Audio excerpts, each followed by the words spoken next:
किसी ने बड़े काम की बात कही है। इंसानियत आदमी को इंसान बना देती है। लगन हर मुश्किल को आसान बना देती है। लोग यूं ही नहीं जाते मंदिरों में पूजा करने। आस्था ही तो पत्थर को भगवान बना देती है। नमस्कार दोस्तों, एक छोटी सी कहानी एक महिला की है जो संघर्ष के दौर से गुजर रही थी। उनके पति उनके साथ नहीं रहे। उनका एक बेटा था जो पढ़ाई करता था, 11-12 साल का, धीरे धीरे बड़ा हो रहा था। एक दिन वो विद्यालय जाता है, पढ़ने के लिए जाता है, लेकिन शाम को वापस नहीं आता। बहुत दिनों तक उन्होंने प्रयास किया लेकिन वो नहीं मिला, इधर उधर खोजा फिर भी नहीं मिला। हालांकि वो महिला बहुत अच्छी थी, भगवान की पूजा करती थी और यकीन रखती थी अगर हम अच्छे काम करेंगे तो अच्छा फल ही मिलेगा।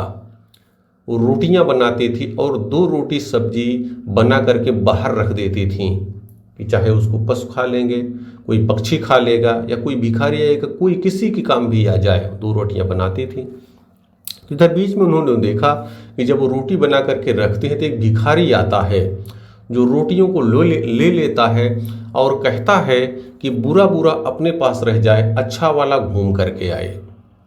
ऐसा वो सुनती थी, लेकिन ये जो भिखारी रोटी रख देती थी, लेता था, जो ये बोलता था ये उनको बुरा लगता था कि बुरा बुरा अपने पास रह जाए। वो कहती थी कि हमारे पास तो बुरा वाला ही है, कि बुरा वाला ही मेरे पास रहेगा।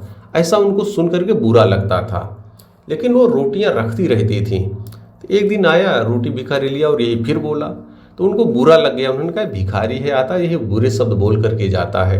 एक दिन उनका मन बदल जाता है। वो कहते हैं आज रोटी में कुछ मिला देते हैं ताकि इसको खा करके इस भिखारी की मृत्यु हो जाए।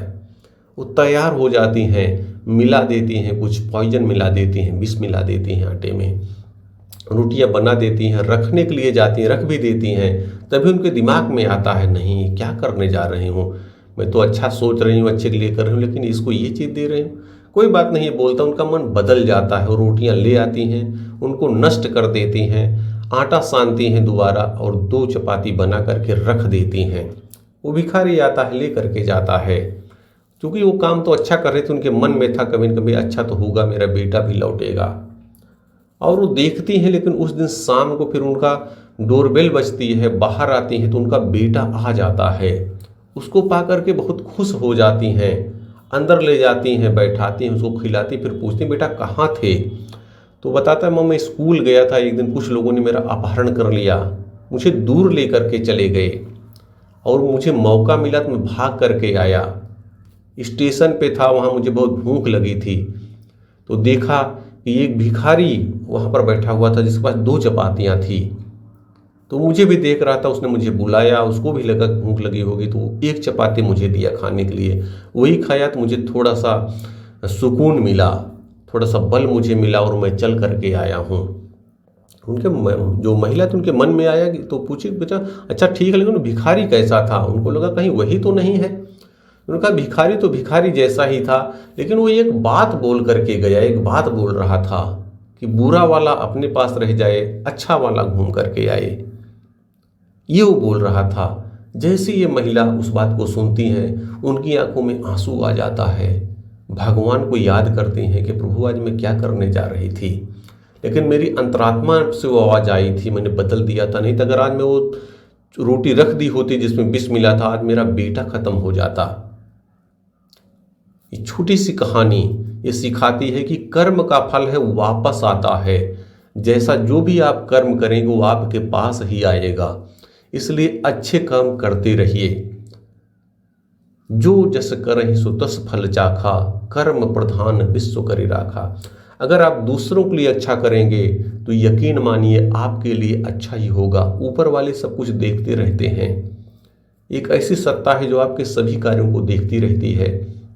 तो वही बातें जो आपको बताता हूँ, ऊपर वाले ने जो भी आपको दिया है, सच्ची सोच के साथ, सच्ची मेहनत के साथ उन सभी चीज़ों के प्रति कृतज्ञता का भाव अपनाइए और अपने जीवन को बेहतर से बेहतरीन बनाइए।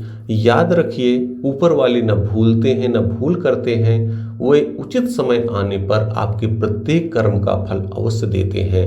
बहुत बहुत धन्यवाद। किसी ने बड़े काम की बात कही है, मन से यारा तन बंजारा, कदम कदम दुश्वारी है, जीवन जीना सहज न जानो, बहुत बड़ी फनकारी है। नमस्कार दोस्तों, एक छोटी सी कहानी आपके लिए। ये एक कैब ड्राइवर की है, ऑटो ड्राइवर की है। एक ड्राइवर की है जो गाड़ी चलाता था। एक दिन आपको याद होगा, कुछ समय पहले एक ऐसा दौर आया था जब पूरी दुनिया ठप हो गई थी। यहाँ भारत में भी सरकार ने सभी चीज़ों को रोक दिया था। लॉकडाउन हो गया था, कोई बाहर नहीं निकल सकता था। हालांकि वो ड्राइवर था तो उसकी भी गाड़ी काम रुक गया, वो भी बाहर नहीं जा रहा था। बस उस ड्राइवर की एक विशेषता ये थी कि वो भले ड्राइविंग का काम करता था, लेकिन अपने काम से बहुत प्रेम करता था, ईमानदारी से अपना काम करता था, कुछ पैसे बचत करके रखता था। लेकिन वो पैसे कितने दिनों तक चलते? जब बहुत दिनों तक गाड़ी नहीं चल पाई, 1 महीने 2 महीने ज़्यादा होने लगा, तो फिर उसको पैसे की आवश्यकता महसूस होने लगी। और एक दिन वो बैठा ही था, उसके पास फ़ोन आया। किसी ने फ़ोन किया, भाई साहब अपना नंबर आप भेजिए, अकाउंट नंबर भेजिए, कुछ पैसे आपको भेजना चाहता हूँ। अब इससे पहले पूछता कि आप कौन हैं, क्या है, क्या कैसे करें, तब तक उधर से फ़ोन कट जाता है। अब ये सोचने लगा अकाउंट नंबर भेज दूँ, कहीं इधर उधर ना हो जाए। लेकिन फिर इसको ध्यान आया कि अकाउंट नंबर भेजने से पैसे नहीं जाते। आप भी ध्यान रखिए, अकाउंट नंबर और IFSC कोड के द्वारा कोई आपके अकाउंट में पैसे भेज सकता है, उसे निकाल नहीं सकता। जब आप OTP बताएंगे, कुछ और चीज़ें बताएंगे, तभी पैसा जाएगा। तो काफ़ी सोच विचार के बाद उसने अपना अकाउंट नंबर उसी नंबर पर मैसेज कर दिया, और आश्चर्य, थोड़ी देर बाद उसके खाते में पैसे आ गए। खुश हो गया वो, उसके अकाउंट पे खुश हो गया। फिर उसने फ़ोन किया। अब जब फ़ोन किया तो उधर से फ़ोन रिसीव हुआ, और उधर से जो भाई साहब बोल रहे थे, उन्होंने कहा कि याद करो, कुछ समय पहले एक दिन मैं निकला था घर से, मुझे दिल्ली जाना था और मुझे फ़्लाइट पकड़नी थी। मैं वहाँ पहुँच गया। जब पहुँच करके अंदर गया तब मुझे ध्यान आया, जो हमने जेब देखा तो मेरा मोबाइल नहीं था। मोबाइल नहीं था तो चूँकि मोबाइल के द्वारा ही सब काम चल रहे हैं, उसके साथ में पैसे पेमेंट करता हूँ, बहुत सारी चीज़ें, तो मेरा मूड एकदम ऑफ हो गया। मैंने कहा क्या करूं, आगे कैसे जाऊं। हालांकि मुझे पहुंचना बहुत ज़रूरी था, मुझे एक साक्षात्कार में भाग लेना था, जिससे मुझे सर्विस में आगे मैं बदलना चाहता था, अपनी नौकरी, अच्छी नौकरी मुझे मिल जाती। लेकिन मुझे लगा मेरा समय ही गड़बड़ है। मैं तुरंत बाहर आया, और बाहर आके देखा, हम सोचे कि देख लें कहीं वो खड़ा, आप खड़े होंगे कहीं। मैंने आपको देखने की कोशिश की, लेकिन आप दिखे नहीं वहाँ पे। अब मेरे मन में तमाम बातें आने लगी, पता नहीं कैसे होते हैं ये ड्राइवर वगैरह, देखो मोबाइल पे लेकर के चला गया। और मैंने अपनी वो यात्रा कैंसिल कर दी है, मैं आगे जा भी नहीं सकता था। कुछ कैश थे, मैं दूसरी गाड़ी पकड़ा और घर चला आया। घर पर जब आया तब उस गली में देखता हूँ घर के सामने गाड़ी खड़ी है, और जब उसके पास गया तो वहाँ से आप निकले और आपने मोबाइल मुझे दे दिया। आप कहने लगे भाई साहब, मैं तो बहुत देर से इंतजार कर रहा था कोई फ़ोन आ जाए, क्योंकि आपके कमरे पर ताला बंद था, तो मैं किसी को दे नहीं सकता था। हम सोचे फ़ोन आ जाए तो हम बता दें कि इनको किसको देना, आप जिसको कहें उसको मैं दे देता। और वो आदमी जब फ़ोन पाए तो उनके मन में जो तमाम बातें चल रही थी ड्राइवरों के प्रति, वो एकदम से बदल गया, उनका मूड बदल गया। वो कहे देखो, तो भी कहने लगे हाँ मैंने भी गलती की, मैंने अपने नंबर पे फ़ोन नहीं किया, अगर किसी फ़ोन लेकर के फ़ोन कर लेता पता चल जाता। लेकिन मैं तो पूरा उल्टा सोचने में ही व्यस्त था, आपके लिए बुरी चीज़ें सोचने पूरा दिमाग लगा रहा था। एक बार भी नहीं आया दिमाग में थोड़ा सा देख लूँ, एक बार फ़ोन कर लूँ। तो उसने वो दिया, फिर वो चला गया। तो वो आदमी कहे कि मैं वही हूँ जिसकी आपने मदद की थी। आपने उस दिन मेरा नज़रिया आपने बदल दिया था। मैं जो उल्टा सोच रहा था, मुझे लगा नहीं, अभी दुनिया में बहुत सारे लोग अच्छे हैं, इसलिए हमें कभी ऐसा नहीं सोचना चाहिए कि बुरा ही होगा।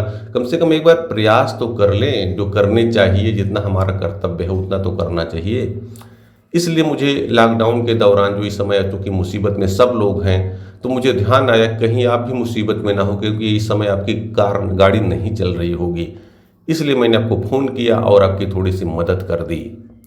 अब जो ये ड्राइवर था ये भी थोड़ा सा भावुक हो गया।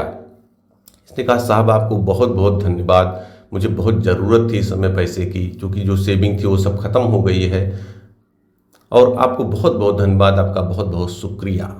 ये छोटी सी कहानी दोस्तों हम सभी लोगों को एक सीख देती है कि अगर हम जीवन में अच्छा काम करेंगे तो लौट करके ज़रूर आएगा। और किसी को जज करना बंद कीजिए, थोड़ा उसके बारे में सोचिए, कम से कम कुछ पता कर लीजिए कि वो आदमी कैसा है। जब पता चल जाए तभी उसके बारे में नज़रिया बनाइए, क्योंकि बहुत बार लोग काम भले वो कर रहे हैं लेकिन वो अंदर से ईमानदार होते हैं, उन्होंने पेशा उसको चुन रखा है। तो आप किसी के पेशे को देख करके उसके बारे में जज मत कीजिए। और दूसरी सीख हमें यह देती है कि अगर आप अच्छा काम करेंगे तो लौट करके आएगा। वो ड्राइवर ने कहा, उस ड्राइवर से आप ये सीख सकते हैं, देखो अपने काम को करता रहा, उसने कुछ अच्छे कर्म किए थे तो वापस आया और पैसे उसको मिल गए। इसलिए आप जिस भी पेशे से जुड़े हुए हैं आप ईमानदारी से काम कीजिए। बहुत सारी चीज़ें भगवान ने आपको दी हुई है अच्छी अच्छी, आप उन चीज़ों के प्रति कृतज्ञता का भाव अपनाइए और अपने जीवन को बेहतर से बेहतरीन बनाइए। याद रखिए, ऊपर वाले न भूलते हैं न भूल करते हैं, वे उचित समय आने पर आपके अच्छे और बुरे दोनों कर्मों का फल अवश्य देते हैं। इसलिए अच्छे कर्म करते रहिए और जीवन में खुश रहिए। बहुत बहुत धन्यवाद।